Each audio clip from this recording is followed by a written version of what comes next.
Kita melanjutkan apa yang telah kita pelajari, kita amini, kita yakini bersama-sama. Minggu yang lalu kita telah belajar banyak firman Tuhan, ayat-ayat yang begitu menantang. Bagaimana kita harus menyerahkan semuanya kepada Tuhan sehingga tidak ada lagi halangan datang kepada Tuhan. Kita bersyukur bahwa Tuhan anugerahnya begitu besar, ayat hafalan kita tadi. Bagi kita tidak mungkin kita menyerahkan semua. Bagi kita tidak mungkin, sekalipun seluruh harta kita dijual di bagian ke orang miskin, tidak mungkin untuk membeli keselamatan kita. Karena Tuhan mengajarkan kepada kita, perubahan kita harus datang dari dalam diri. Dari dalam hati kita yang diubahkan, sehingga apapun yang kita lakukan, berapapun berkat yang Tuhan berikan kepada kita, semua akan digunakan demi kemuliaan namanya. Kita bersyukur karena yang mustahil bagi manusia, itu sangat mungkin bagi Tuhan. Mungkin kita hitung-hitungan, mustahil. Tapi buktinya, firman Tuhan mengamin buktinya begitu besar bahwa tidak ada yang mustahil bagi Tuhan. Kita melanjutkan hal itu, kita melanjutkan untuk perikop yang berikutnya, bagaimana kita lebih paham caranya, alasannya mengapa kita harus meninggalkan semuanya, abandon all, bagi Yesus. Kita mengingat, minggu yang lalu kita mengingat, ada cerita tentang seorang kaya datang kepada Yesus. Orang yang kaya datang kepada Yesus, dia bertanya kepada Yesus, "Guru yang baik, apa yang harus aku lakukan untuk memperoleh hidup yang kekal?" Yesus bilang, "Ya lakukan semua peraturan yang ada di dalam Alkitab, jangan berzina, jangan membunuh, kasihlah orang tuamu, lakukan semua itu." Dan orang kaya itu bilang, "Semua sudah kulakukan, semua peraturan sudah kutaati." Kemudian Yesus berkata, "Ada satu lagi, jualah seluruh hartamu, bagikanlah kepada orang-orang miskin, kemarilah dan ikutlah aku." Dan kita baca dalam firman Tuhan, orang itu menjadi sedih. Kenapa? Karena hartanya banyak. Kita belajar. Ada sesuatu yang menghalangi orang itu untuk datang kepada Yesus. Sesuatu itu adalah hartanya. Dan di dalam kehidupan kita mungkin bukan harta kita. Tapi ada yang lain yang menghalangi kita untuk datang sepenuhnya kepada Yesus dan menjadikan Ia Tuhan. Kita mengimani sebagai juru selamat, iya. Apakah Ia bertahta dalam kehidupan kita sebagai Tuhan, sebagai Raja? Orang kaya yang bersedih hati itu, ia ingin mengalami dua-duanya. Ia ingin selamat, tetapi dia tetap ingin memperoleh keselamatan kekal, surgawi, berdasarkan kemampuannya, berdasarkan pikirannya, membeli keselamatan. Mengapa demikian? Ini menjadi permasalahan kita semua sebagai manusia. Dulu, sekarang, tetap karena kita jatuh dalam dosa, kita tidak mengenal Yesus. Alasannya apa? Hampir 1000 tahun yang lalu, di akhir abad 8 atau 9, teolog ini juga bingung. Teolog gereja bingung. Kenapa ada pergumulan terus dalam hidup kita yang sudah percaya Yesus Kristus? Sehingga ketika orang-orang bersikeras, berdegil hati, tidak mau melepaskan keduniawian, teolog pun dipengaruhi. Akhirnya mereka membuat satu teologi yang disebut dualisme, yang sesat. Tapi sebegitu populernya sekarang kita sudah tidak memikirkan. Ada dualisme, yaitu ada sisi rohani kita, ada sisi jasmani kita. Kalau jasmani kita terserah mau ngapain. Mau ngerokok, mau mabuk-mabukan, mau sampai jungkir balik, kelepek-kelepek, enggak pengaruh. Karena ada sisi rohani. Jadi maksudnya dari dualisme itu, ya udah yang duniawi lakukan saja. Yang penting ke gereja, supaya yang surgawi juga dapat sedikit-sedikit. Apakah itu benar? Firman Tuhan ngajarin itu enggak? Enggak. Itu salah sekali. Jangan sampai kita tertipu oleh filsafat dunia itu. Enak ya bisa dua-duanya. Enggak bisa. Enggak bisa kita melayani dua Tuhan. Hanya ada satu. Harus milih. Masalahnya di situ. Orang kaya yang datang kepada Yesus tidak mau melepaskan keduniawiannya. Kita bergumul hal yang sama, bukan? Ya. Ada masalah dengan dualisme itu, kenapa? Karena kita hanya punya satu tubuh, ya kan? Hanya ada satu tubuh, mau gimana lagi dibagi? Hanya ada satu otak.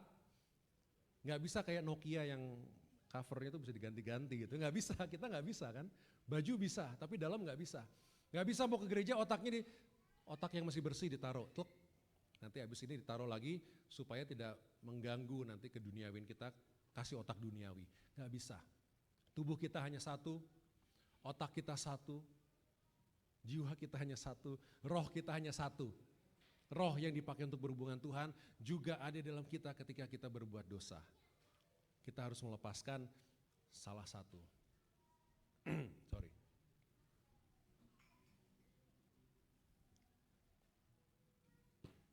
Ada yang haus? Ada. Ini bukan bir ya, ini sparkling water dengan rasa lemon. 5%, bukan alkoholnya, fruit juice 5% ya. Waduh, seger nih kelihatannya. Masih dingin loh.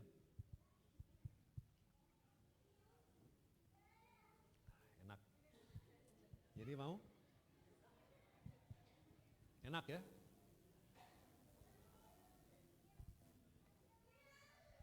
Enak. Kita ke gereja enak. Menyembah Tuhan, angkat tangan, haleluya, nyanyi, enak. Enak.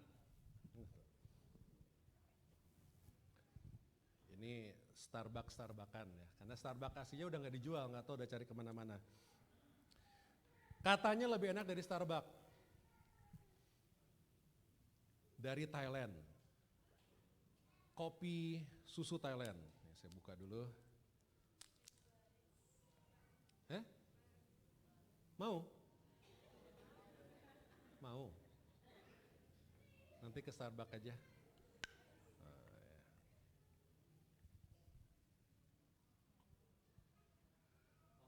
Enak, mantap Pak Yohan. Kalau Pak Abraham bilang swedep nih Pak ya. Swedep bukan sedap lagi. Kadang-kadang kita merasakan dunia enak ya. Memang dunia nikmat. Dunia enak. Siapa yang gak suka duit? Siapa yang gak suka mobil bagus?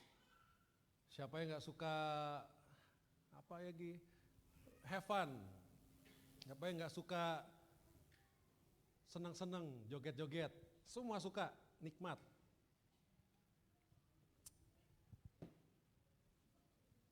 Gereja enak ya. Haleluya. Ada sereng-serengnya ke gereja, wah Roh Kudus bergerak sereng ya. Enak. Haleluya, puji Tuhan, aku bersyukur.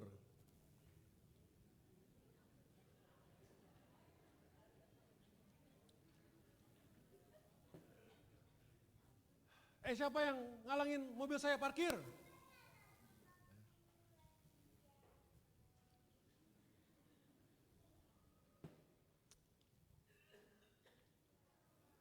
Tuhan akan menyediakan semua kebutuhanku. Haleluya.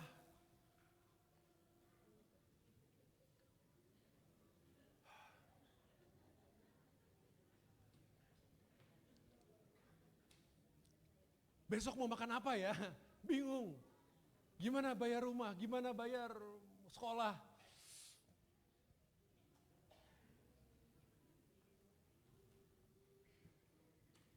Kasih, lemah lembut, murah hati.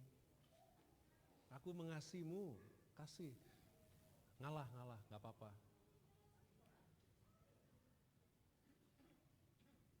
Awas, balas tuh ya. Haleluya, puji Tuhan, kita bersyukur karena bisa ke gereja. Enak, disco, joget.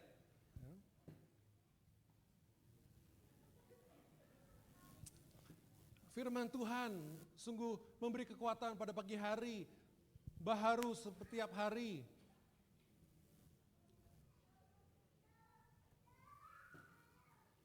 Duit.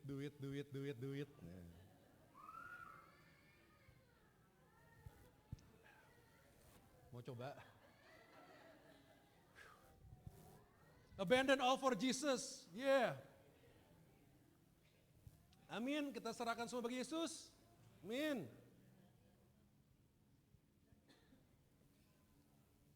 Duit. Masalahnya di mana? Kita mau menikmati dua-duanya. Yang rohani, yang jasmani. Harus ada salah satu yang ditinggalkan. Kenapa? Hanya ada satu mulut, satu lidah untuk merasakan ini. Nggak bisa diganti.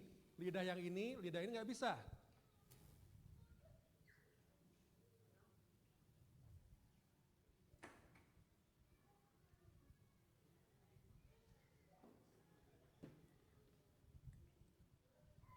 Buat EWS.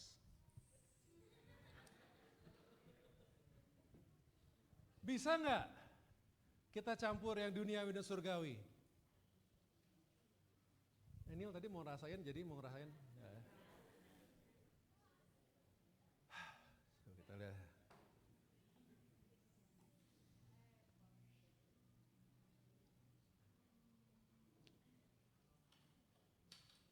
Luar biasa, mau muntah.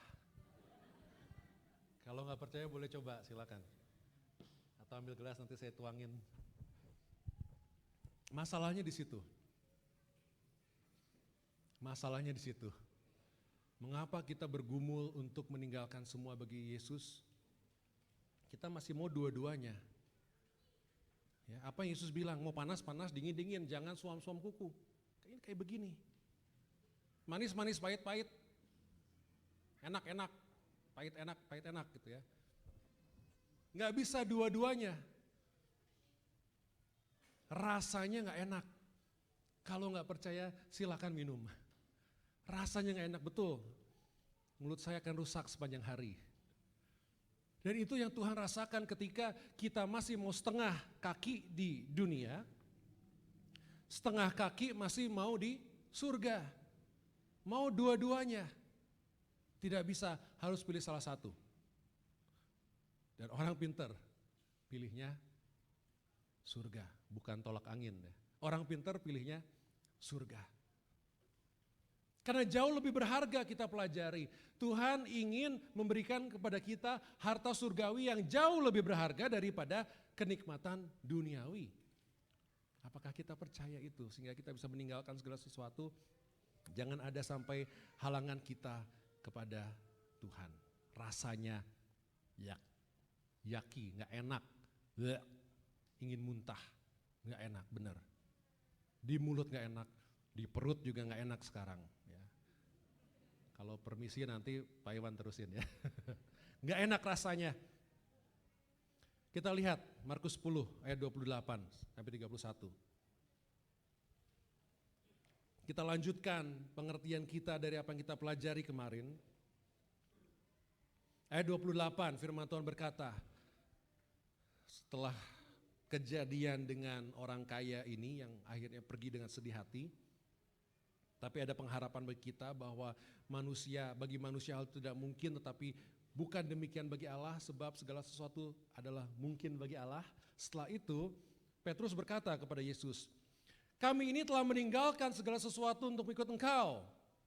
Jawab Yesus, aku berkata kepadamu, sesungguhnya setiap orang yang karena aku dan karena Injil meninggalkan rumahnya, saudaranya laki-laki atau saudaranya perempuan, ibunya atau bapaknya, anak-anaknya atau ladangnya, orang itu sekarang pada masa ini juga akan menerima, perhatikan sekali lagi, orang itu sekarang pada masa ini juga, waktu masih di dunia, akan menerima kembali 100 kali lipat apa yang kehilangannya, yaitu rumah, saudara laki-laki, saudara perempuan, ibu, anak, dan ladang, sekalipun disertai berbagai penganiayaan. Dan pada zaman yang akan datang ia akan menerima hidup yang kekal. Tetapi banyak orang yang terdahulu akan menjadi yang terakhir, dan yang terakhir akan menjadi yang terdahulu. Bapak Ibu Saudara, Tuhan berjanji kepada kita bahwa kita yang tahu harta duniawi tidak ada artinya dibanding harta surgawi. Bahkan Tuhan berjanji di dunia ini, pada masa ini juga, bukan nanti saja di surga. Kalau surga ya debu aja emas, tanah aja emas. Tapi pada masa ini juga di dunia kita akan memperoleh 100 kali lipat. Itu janji Tuhan. Walaupun kita harus meninggalkan semuanya bagi Kristus. Yang pertama yang dapat kita pelajari dari nas ini, siapa yang memberi perhitungan? Manusia hitung-hitungan. Tuhan tidak hitung-hitungan. Ayat 28. Petrus secara spontan, karena dia harus berbicara. Petrus berkata kepada Yesus, kami ini telah meninggalkan segala sesuatu dan mengikut Engkau. Segala sesuatu, kapalku kutinggalkan, jaringku kutinggalkan, rumahku kutinggalkan, istri anak-anak tetap di rumah kutinggalkan, semuanya untuk mengikut Engkau. Mau minta apa lagi Yesus? Semua telah kutinggalkan karenamu. Masa itu pun gak cukup bagi saya untuk masuk surga? Petrus masalahnya sama dengan orang kaya yang sedih itu. Masih hitung-hitungan. Berapa sih ongkos harga masuk surga? Gue punya kok, gue bayar deh. Perlu berapa? Aturannya ada berapa? 623, udah 622, satu lagi peraturan apa yang harus kulakukan? Bisa deh. Udah 9 dari 10 hukum Allah udah saya ikutin, satu lagi bisa deh. Apa yang perlu? Hatinya belum diubahkan. Masih hitung-hitungan manusia, tetapi siapa yang berhitung? Manusia berhitung, Tuhan tidak pernah berhitung. Kenapa? Tuhan pencipta kita rela mengambil rupa seorang hamba, yaitu kita. Ia rela membatasi diri menjadi manusia. Ia rela mengenal dosa yang tidak mengenal dosa. Untuk apa? Untuk kita. Tidak hitung-hitungan. Tidak hitung-hitungan. Tapi ia rela meninggalkan semua karena kita. Tuhan ingin hati kita yang dirubah. Yesus bukan berbicara masalah harta saja. Kalau hati kita benar, harta kita pun akan digunakan dengan benar. Kepandaian kita akan digunakan dengan benar. Kemampuan kita akan digunakan dengan benar. Apapun juga itu, karunia Tuhan berikan kepada kita akan digunakan dengan benar kalau hati kita sudah benar dengan Tuhan. Oleh karena itu Yesus berkata, apa yang masih menghalangimu? Harta, tinggalkan semua. Kepandaian, tinggalkan semua. Rasio, tinggalkan semua. Kebutuhan-kebutuhan dunia tinggalkan semua, karena apa yang akan kau peroleh itu sepadan dengan apa yang akan kau tinggalkan. Harta surgawi lebih berharga. Yang kedua, kita melihat bahwa ukuran kekal itu beda dengan ukuran dunia. Ukuran kekal beda dengan standar dunia. Kita lihat 31. Firman Tuhan berkata, tetapi banyak orang yang terdahulu akan menjadi yang terakhir, dan yang terakhir akan menjadi yang terdahulu. Efek kopi dan jus. Yang terakhir terdahulu, yang dahulu menjadi terakhir. Standar dunia, ini bicara tentang bangsa Israel. Standar dunia Israel, kami yang terpilih kok. Kami yang diberikan seluruh peraturan, harusnya kami yang pertama selamat. Tapi Yesus berkata, yang dahulu akan jadi terakhir, yang terakhir akan menjadi dahulu. Bangsa-bangsa yang tidak mengenal Allah akan pertama-tama yang akan menjadi dahulu untuk menikmati kehidupan kekal, kerajaan surga. Kenapa? Karena bangsa Israel mengukur dengan ukuran manusia. Bangsa Israel mengukur dengan ukuran manusia yang berbeda dengan standar dunia. Slide-nya. Berbeda dengan standar dunia. Kita mengukur dengan ukuran manusia. Yang kita ukur ukuran dunia. hitung-hitungan. Tetapi ukuran kekal beda dengan standar dunia. Standar dunia hitung-hitungan. Ada harganya, ada nilainya. Harta kekal kayak sukacita, damai sejahtera, gimana bayarnya? Pada akhir abad ke-19 sampai dengan awal abad ke-20, di Amerika Serikat ada 3 orang yang terkaya.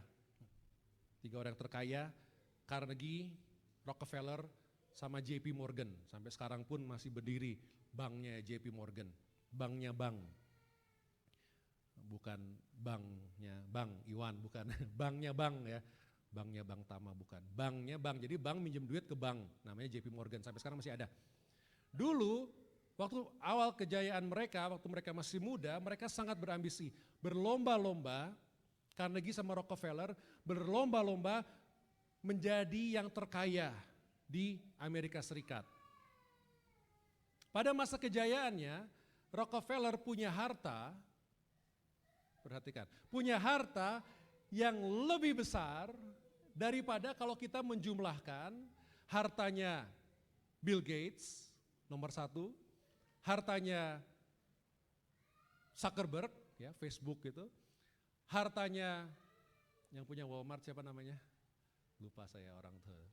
Ya punya 3 orang terkaya di Amerika, kalau sekarang digabung hartanya, itu belum sebanding sama hartanya Rockefeller. Bayangkan itu. Betapa kayanya. Mereka menghabiskan hidupnya untuk bersaing. Carnegie bikin ini, Rockefeller bikin ini. JP Morgan bikin ini. Terus bersaing sampai Rockefeller menang nomor 1. Dan akhirnya salah satu temannya, teman dekatnya, pesaing nomor 4, nomor 5, meninggal dunia. Rockefeller dan Carnegie berdiri di depan kuburannya temannya itu. Kemudian dia bilang, "Hei sahabat, kita sudah lama bersaing nomor 1, nomor 2. Tapi kalau nasib kita udah seperti orang itu, kita mau seperti apa? Hartanya gimana? Pabriknya gimana? Gimana caranya semua ini kita bisa bawa ke surga? Nggak bisa." Dan akhirnya sejak saat itu mereka sadar mereka tidak bisa membeli kebahagiaan, tidak bisa membeli damai sejahtera, bahkan dikejar-kejar, bahkan yang diperoleh dengan harta yang begitu banyak ketakutan, mau kenalan orang takut diambil duitnya, orang mau propose bisnis takut ditipu, takut yang ada, sampai mereka sadar bahwa harta tidak bisa membeli kebahagiaan dan damai sejahtera. Akhirnya Rockefeller dan Carnegie berlomba lagi, memang dasarnya pesaing ya. Mulai sejak itu ketika mereka berdiri di kuburan temannya itu, mereka bersaing. Sekarang kita bersaing, siapa yang bisa menyumbangkan harta yang paling banyak. Dan akhirnya mereka menghabiskan sisa hidupnya untuk memberi, sampai dengan sekarang tren itu berjalan. Sehingga jangan heran kalau Bill Gates berkata untuk anaknya hanya 0,5% aja saham yang diberikan. Mark Zuckerberg akan memberikan 90 berapa persen. Tren dimulai dari Carnegie dan Rockefeller. Kenapa? Karena mereka tahu walaupun mereka punya seluruh harta di dunia, tidak bisa kebahagiaan itu dicapai. Yesus sudah tahu dari 2000 tahun yang lalu. Dia berkata kepada orang kaya itu, gak ada gunanya. Malah bahkan akan banyak kekhawatiran, bahkan persaingan, banyak tikam menikam. Tinggalkan semua itu dan ikutlah aku. Jangan lupa prinsip nomor 1, tidak ada yang bisa kita lakukan untuk memperoleh keselamatan. Mau jual seluruh harta pun nggak bisa, kecuali hati kita benar. Tapi kalau hati kita benar, berapapun berkat yang Tuhan izinkan untuk kita peroleh, akan digunakan untuk kebenaran demi kemuliaan nama Tuhan. Yang ketiga, kita belajar dari 2 ayat di tengah, 29 dan 30. Saya bacakan aja ya. Aku berkata kepadamu, sesungguhnya tiap orang yang karena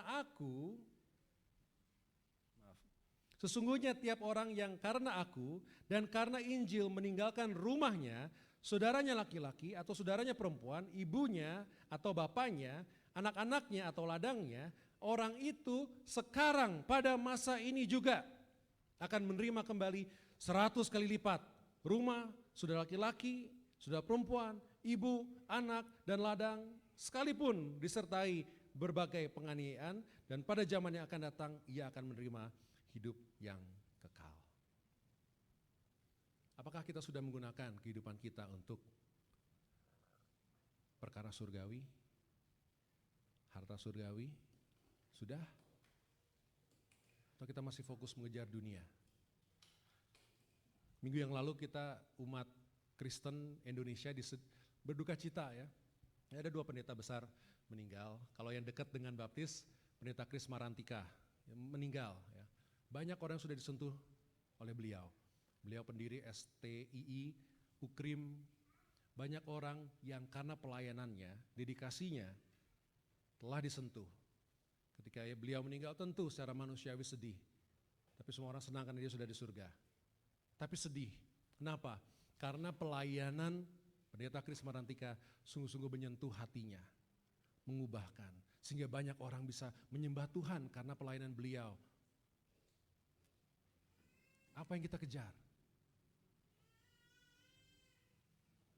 Waktu kita, pikiran kita, harta kita, mau kita gunakan untuk apa? Dan Bapak Ibu Saudara, ada satu yang harus kita pahami di prinsip yang ketiga ini. Tuhan tidak menjanjikan, kalau kita kasih 1 juta akan kembali 100 juta, bukan. Tapi efeknya bisa lebih daripada itu. Itu satu investasi yang pasti ingin ya. Mau investasi 1 juta, dapat 100 juta? Semua juga mau. Tapi masalah bukan uang nominalnya. Perhatikan, coba lihat ayat 29 dan 30. Hitung dengan saya, ada berapa banyak hal yang harus ditinggalkan. Silakan buka dalam Alkitabnya 29, kita lihat. Kita hitung bersama-sama. Sesungguhnya setiap orang yang karena aku dan karena Injil meninggalkan, mari kita hitung, rumah, saudaranya laki-laki, saudaranya perempuan, ibunya, bapaknya, anaknya, atau ladangnya. Itu yang harus ditinggalkan. Akan dikembalikan 100 kali lipat. Apa yang dikembalikan? Coba kita hitung ayat 30.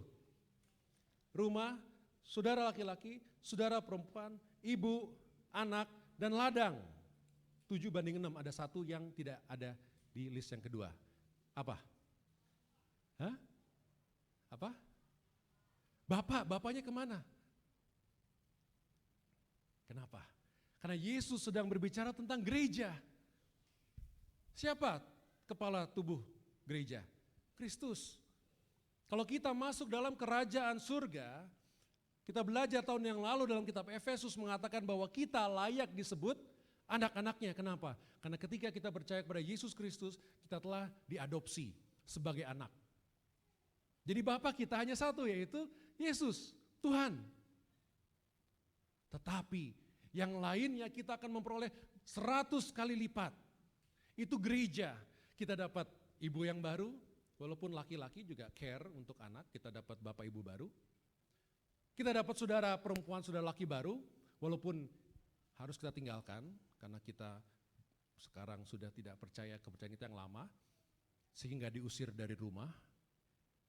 Kita akan memperoleh rumah yang baru, dulu rumah orang tua, karena kita meninggalkan iman yang lama, memberikan diri ikut Yesus, kita dikeluarkan, sehingga tidak boleh lagi tinggal di rumah itu, tapi kita sekarang dapat rumah yang baru.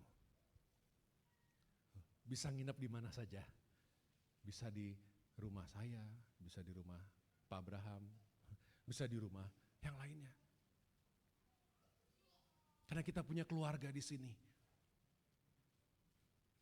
yang jauh lebih berharga daripada apa yang harus kita tinggalkan. Harga yang harus kita bayar untuk mengikut Yesus. Yesus berjanji dengan gereja Tuhan kita akan memperoleh 100 kali lipat lebih banyak daripada apa yang kita tinggalkan. Tadi setelah kebaktian 1, Saya sharing dengan ada satu anggota yang datang kepada saya, benar Pak, ini saya alami. Dulu dia Muslim, dia tinggalkan, percaya pada Yesus Kristus, dia diusir dari rumahnya. Dia kehilangan, betul dia punya satu laki-laki, saudara laki-laki, satu perempuan, orang tuanya menganggap dia bukan anak lagi.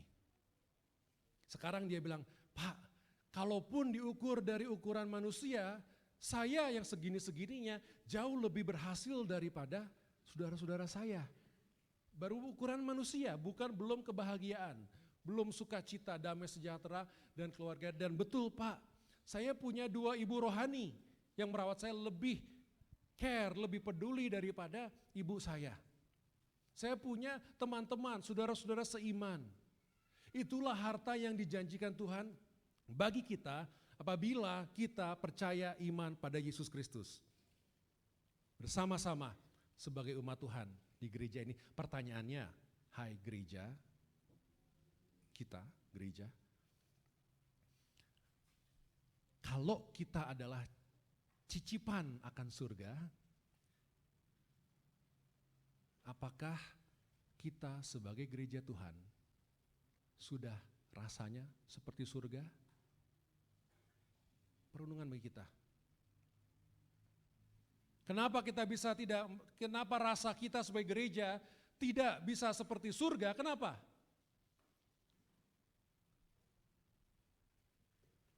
Mau jus ke gereja, mau duniawi. Di gereja masih duniawi. Karena ukuran manusia kita bawa gereja. Karena kita belum berubah dari dalam. Rasanya gak enak. Itu masalahnya. Apakah kita sudah terasa sebagai gereja? Bayangkan Bapak Ibu Saudara, bayangkan kalau kita mengutus seorang yang berasa, iya Pak saya mau jadi utusan Injil. Apapun juga, saya akan menjual harta saya akan menjual rumah saya. Kita utus dia pergi kemana? Ke pedalaman Kalimantan, ke pedalaman Flores. Dia kembali ke sini. Siapa yang akan memberi tumpangan kalau kita mengutus dia? Siapa? Pasti kita. Kenapa? Karena kita tahu dia sudah tidak punya lagi rumah. Siapa yang kasih pinjam mobil? Pasti kita. Karena kita tahu dia tidak punya kendaraan lagi. Siapa yang akan memberi dia penghidupan selama dia di sini? Kita. Karena kita tahu dia sudah meninggalkan semuanya. Itulah walaupun dia meninggalkan semuanya, ketika dia kembali, dia berkumpul bersama-sama, ada 100 kali lipat lebih daripada apa yang dia tinggalkan. Dan ini berlaku bagi kita juga. Kita ada 100 kali lipat teman yang baru daripada yang kita tinggalkan. Yang kita korbankan di kerja, 1-2 teman gak mau berteman kepada kita karena kita orang Kristen yang gak mau kompromi dengan dunia, gak mau ikut karaoke, gak mau ikut ke disco. Alah, apaan sih, sok suci. Kita kehilangan 2, kita ada 100, 200 di sini yang bisa menjadi teman kita. Tapi apakah kita sudah menjadi teman satu dengan yang lain sebagaimana 100 kali lipat bagi orang itu? Apakah kita sudah rasanya seperti surga? Itu menjadi perenungan bagi kita. Gereja mula-mula sungguh melakukan apa yang Tuhan ajarkan. Mereka berkumpul bersama, semua adalah milik bersama. Sehingga kesaksiannya begitu keras, kesaksiannya begitu terang, sehingga orang dengan sendirinya mau datang. Hari pertama, orang bertobat, 5.000 sudah dibaptis. Dan setelah mereka hidup bersama-sama, Tuhan menambahkan. Mereka gak usah keluar, gak usah ngapa-ngapain. Tuhan menambahkan, setiap hari Tuhan menambahkan. Karena kesaksian hidup yang begitu terang, yang begitu terasa, karena mereka rasanya seperti surga. Tidak ada lagi yang menghalangi. Bapak Ibu Saudara, Amerika Serikat nomor 1 untuk mengutus utusan Injil. Secara jumlah, secara persentase, ada yang bisa nebak kecuali yang KO1 tadi. Ada yang bisa nebak negara mana Secara persentase yang mengirim paling banyak utusan Injil? Ada yang bisa nebak? Palestina. Palestina, yang bayangan kita teroris Muslim. Palestina paling banyak secara persentase mengutus utusan Injil. Ada 3.400 utusan Injil. Nggak banyak orang Kristen di Palestina. Tapi ada 3.400 utusan Injil untuk setiap juta orang Kristen secara persentase. Yang terbesar. Kenapa? Karena tidak ada pilihan lagi bagi mereka. Kalau mereka tidak ada jadi utusan Injil, negeri itu tidak akan ada orang yang percayakan Yesus Kristus. Tidak ada pilihan lain. Tidak ada gedung yang mewah. Tidak ada sekolah Kristen yang hebat. Tidak ada pilihan lain kecuali mereka sungguh-sungguh menjadi utusan Injil. Nah sekarang bayangkan kalau kita bersama-sama mengupayakan untuk utusan Injil, pengabaran Injil ini. Bayangkan, kalau satu pasti berat, bayangkan kalau bersama-sama. 100 kali lipat. Benar, 100 kali lipat. Ketika kami mengambil keputusan untuk memberikan hidup sepenuhnya bagi Kristus, kami nggak tahu masa depannya mau seperti apa. Yang kami tahu, istri saya waktu ada kerjaan cukup baik, saya baru selesai kuliah, kalau kerja mungkin bisa kerja, ada bisnis kecil-kecilan. Ketika kami memutuskan, kami harus meninggalkan semua itu, dari Bandung pergi ke Semarang. Tapi Tuhan pelihara sampai sekarang, nggak pernah kekurangan. Dan apapun yang Tuhan inginkan, arahkan, Tuhan selalu sediakan. Tadi saya menghitung, kemarin saya menghitung, kalau saya menghitung kembali 7 tahun ke belakang, hanya dari perjalanan saya ke beberapa tempat di dunia, bukan untuk menyombongkan diri, untuk memuliakan Tuhan.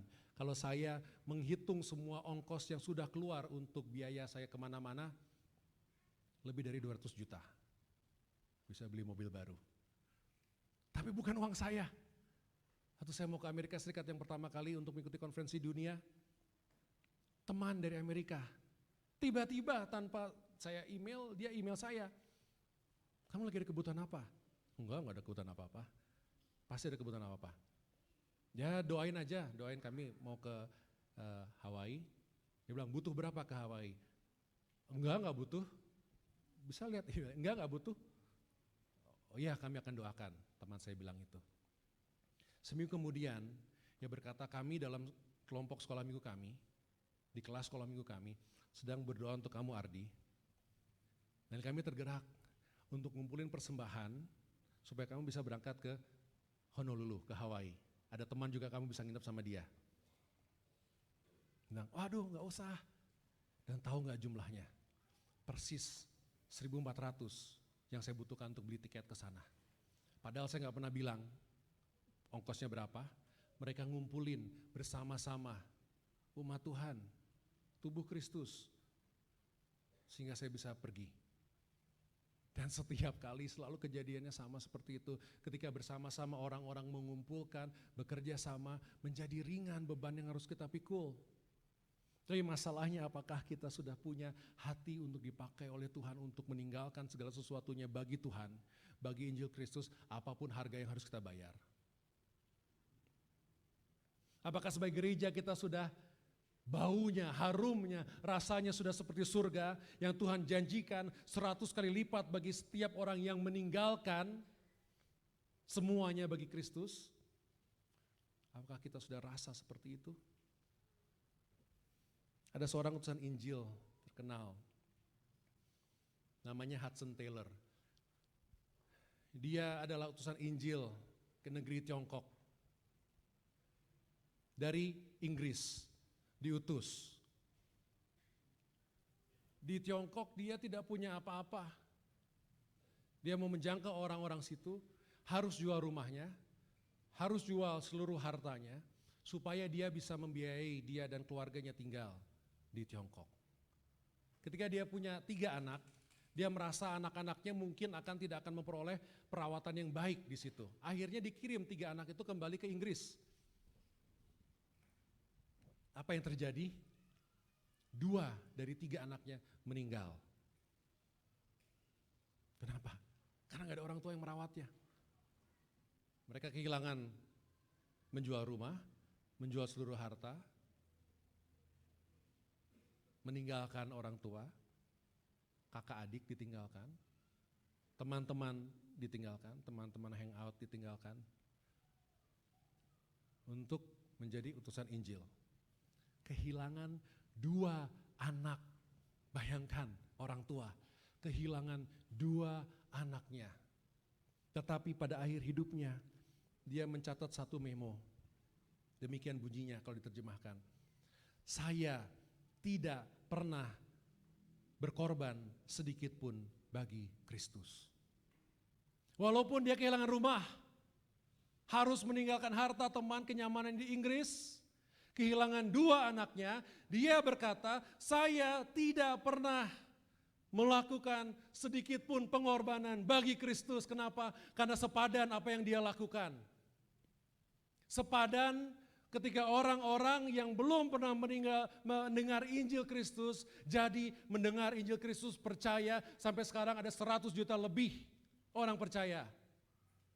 Bukan hanya karena dia saja, tapi karena ada orang-orang yang meninggalkan untuk pergi. 100 juta orang lebih di negeri Tiongkok sekarang sudah menjadi orang percaya. Karena ada orang yang mau meninggalkan semuanya bagi Yesus. Tidak hitung-hitungan. Kenapa? Karena sepadan hasilnya. Banyak orang meratapi meninggalnya pendeta Kris Marantika karena mereka disentuh. Ada satu video, coba kita lihat. Pengorbanan kita sepadan.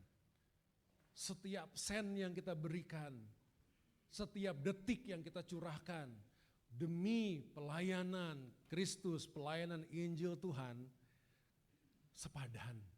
Ada kita memperoleh keluarga baru dalam Tuhan. Kita lihat video ini.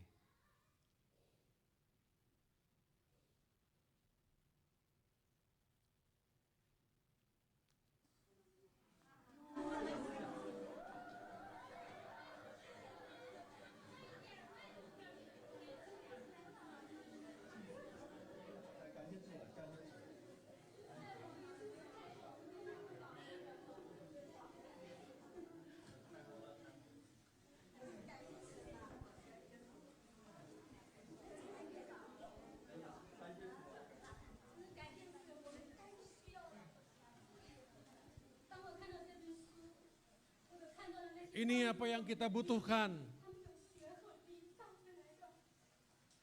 Yang paling kita butuhkan. Ini apa yang paling kita butuhkan.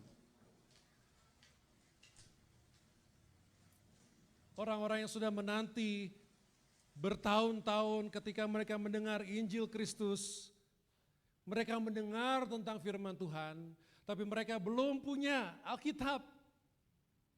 Pertama kali ketemu firman Tuhan yang bisa dibaca secara utuh, betapa sukacitanya, sepadan untuk meninggalkan iman yang lama, untuk meninggalkan apapun juga mungkin mereka ditentang oleh keluarganya, mungkin mereka dianiaya oleh keluarganya, tapi sepadan untuk menerima Injil Kristus itu.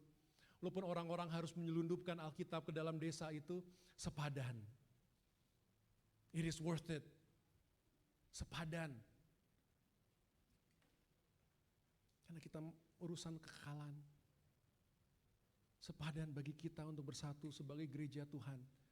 Mengupayakan apapun juga agar segala bangsa menjadi murid Kristus. Kalau kita mau taat sebagai murid Kristus. Dan kemuliaan Tuhan akan terpancar begitu terangnya. Bayangkan kalau kita sebagai keluarga bersama-sama. Tidak ada batasan dompet, tidak ada batasan waktu, tidak ada batasan kemampuan, tidak ada batasan rasio kita. Berkumpul bersama-sama dan kita layani seluruh masyarakat di sekitar ini. Bayangkan betapa rasa surgawi, bau surgawi akan tercium di seluruh kota Bandung, bahkan sampai ke seluruh dunia, karena tidak ada batas lagi yang membatasi kita untuk meninggalkan semuanya dan memberi segala sesuatu. Apapun juga harganya. Karena sepadan. Walaupun kita harus kehilangan keluarga duniawi, harta duniawi, tapi sepadan. Yesus tidak membicara tentang ia membenci orang kaya, tidak, ia mengasihi orang kaya. Sebegitunya ia mengasihi orang kaya sehingga ia memberitahu yang benar kepada orang yang datang kepada Yesus. Dan sebegitunya Yesus mengasihi kita sehingga ia berkata yang benar kepada kita. Jangan sampai ada yang menghalangi kita untuk meninggalkan semuanya bagi Yesus karena sepadan. Lebih besar lagi akan kita peroleh. Semua sepadan.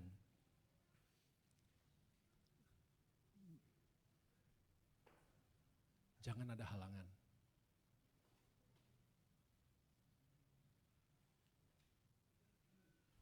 Ini orang kaya itu. Setengah-setengah.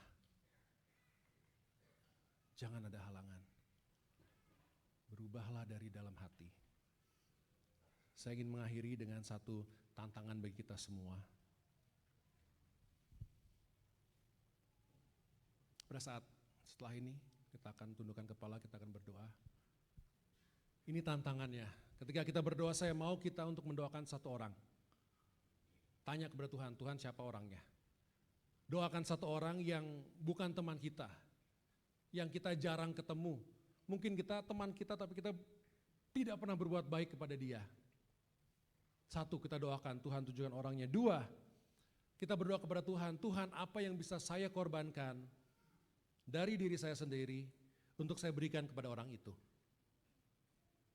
Doakan itu. Mungkin uang kita, mungkin kepemilikan kita, barang kita, mungkin waktu kita sehari kita bersama dengan dia. Apapun juga yang belum pernah kita berikan kepada orang itu. Pertama, berdoa, Tuhan siapa orangnya? Yang belum kita kenal, bukan teman kita, bukan sahabat kita, yang ya kita mungkin kenal tapi kita nggak pernah berbuat sesuatu untuk orang itu, karyawan kita mungkin. Kemudian kita berdoa kepada Tuhan, Tuhan apa yang harus saya korbankan dari diri saya untuk saya bisa berikan kepada orang itu. Nomor 2. Nomor 3, nanti setelah kita pulang dari gereja, besok hari Selasa, Rabu siang kita lakukan apa yang sudah kita doakan. Baik. Rabu sore ada jam doa.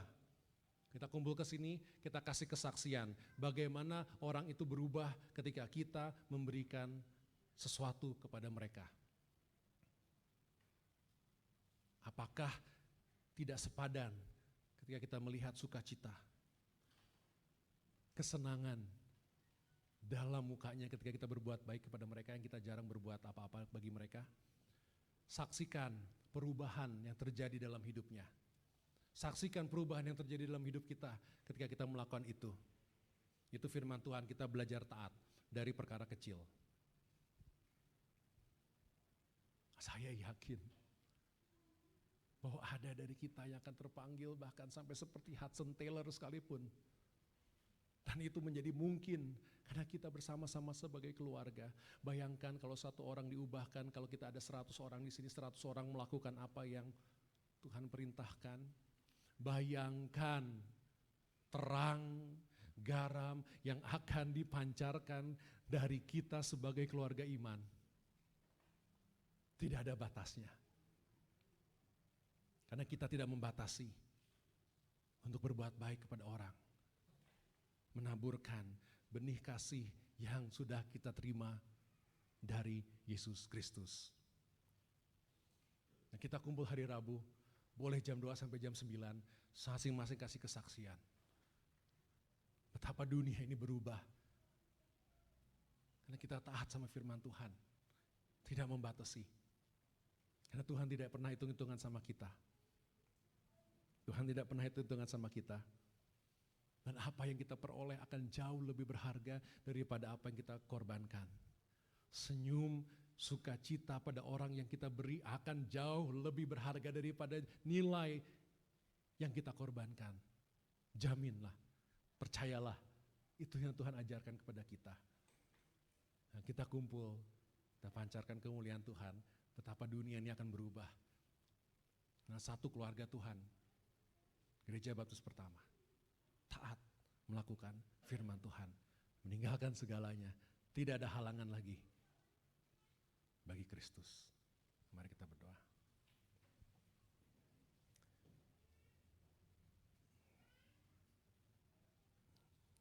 Tuhan, kami mengerti firman-Mu Tuhan.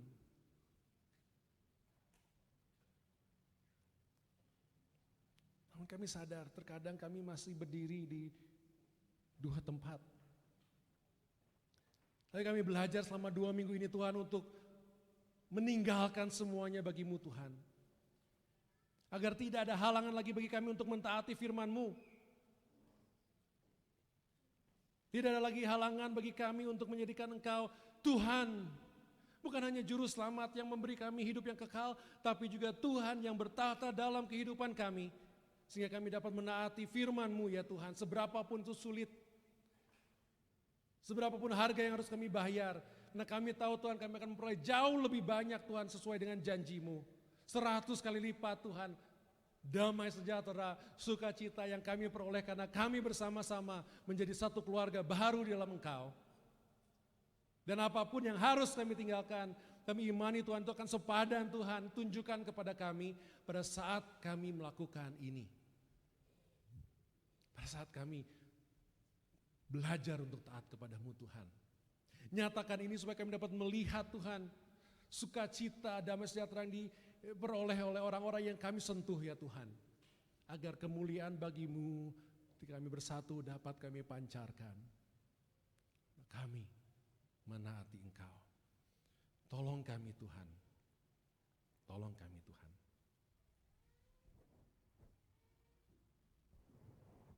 Bapak Ibu Saudara, sambil kita masih terus menundukkan kepala kita,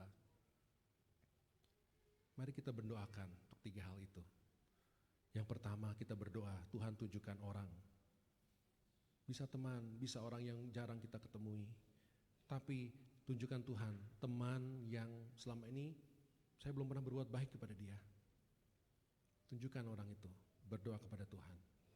Yang kedua kita berdoa, Tuhan apa yang dapat saya korbankan untuk kita berikan kepada orang itu. Tunjukkan kepada saya Tuhan. Yang ketiga kita berdoa, Tuhan mampukan saya untuk melakukannya demi kemuliaan nama-Mu. Mari kita ambil waktu sejenak untuk berdoa.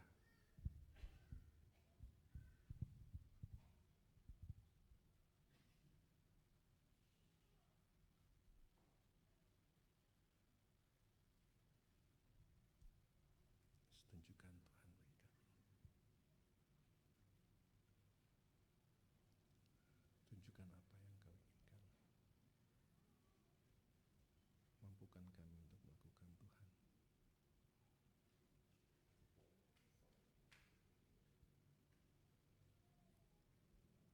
Tuhan kami serahkan orang kami doakan. Kami serahkan diri kami yang berjanji untuk menabur kebaikan bagi orang itu. Dan kami ingin Tuhan mengalami janji-Mu Tuhan. Bahwa dengan tindakan pengorbanan kami ini ketika kami berlatih untuk meninggalkan semua bagi-Mu. Dengan perkara kecil ini Tuhan. Kami ingin menyaksikan dan mengalami janji-Mu ya Tuhan. Di mana orang itu dengan sukacita, kebahagiaan yang diperolehnya, kami mendapat kepuasan 100 kali lipat daripada harga pengorbanan kami bagi orang itu. Sesuai dengan janji-Mu Tuhan. Tolong kami untuk mengerti itu. Tolong kami untuk taat ya Tuhan. Tolong kami untuk meninggalkan semuanya bagi-Mu. Inilah doa kami Tuhan. Kami ingin mengalami Engkau. Dalam nama Yesus Kristus kami berdoa. Amin. Mari kita bangkit berdiri. Ada satu ujian yang mengingatkan kita. Jangan tahan lagi. Serahkan semua pada Yesus.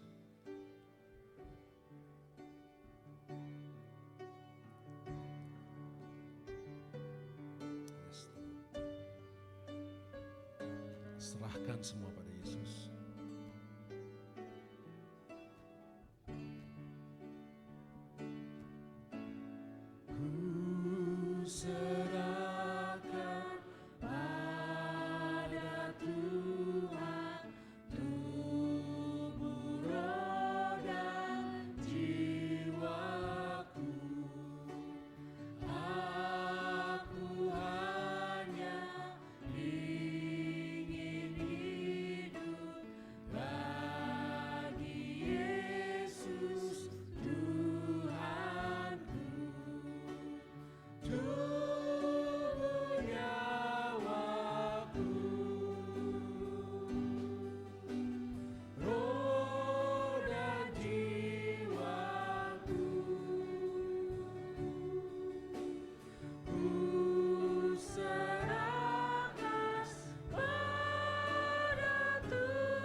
Kita naikkan refnya bahasa Inggris. Karena di situ dikatakan I surrender all. I surrender all. Semua. I surrender all. All to thee, my blessed Savior. I surrender all. Sekali lagi, I surrender all.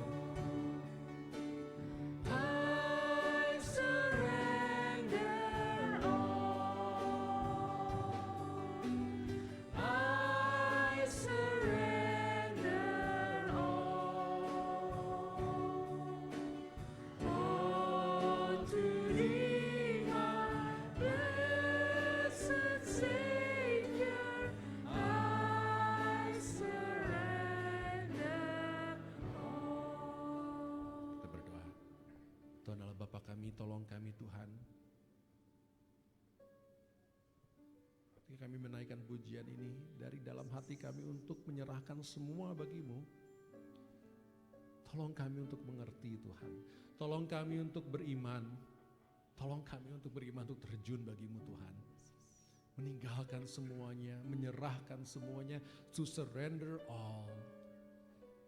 Demi Engkau, demi pelayanan Injil-Mu Tuhan, apapun juga yang harus kami lakukan. Tolong kami Tuhan untuk mempraktekkan hal ini. Tolong kami nanti besok ataupun lusa untuk mempraktekkan Tuhan. Arahan daripada-Mu untuk berlatih Tuhan, untuk menyerahkan semuanya menjadi bukti dan tanda bahwa tidak ada apapun juga yang menghalangi kami daripada-Mu. Dan izinkan kami untuk mengalami sukacita bahagia yang jauh berlimpah daripada apa yang kami berikan bagi-Mu Tuhan. Dan Tuhan, dalam ibadah kami ini pun kami ingin memberikan bagi-Mu persembahan dan persepuluhan kami untuk kami kembalikan sebagai wujud ketaatan kami bagi-Mu ya Tuhan. Sebagai wujud syukur kami bagi-Mu ya Tuhan, untuk meninggalkan semuanya.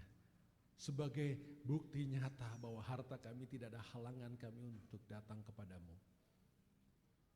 Dan kami nantikan pemeliharaanmu.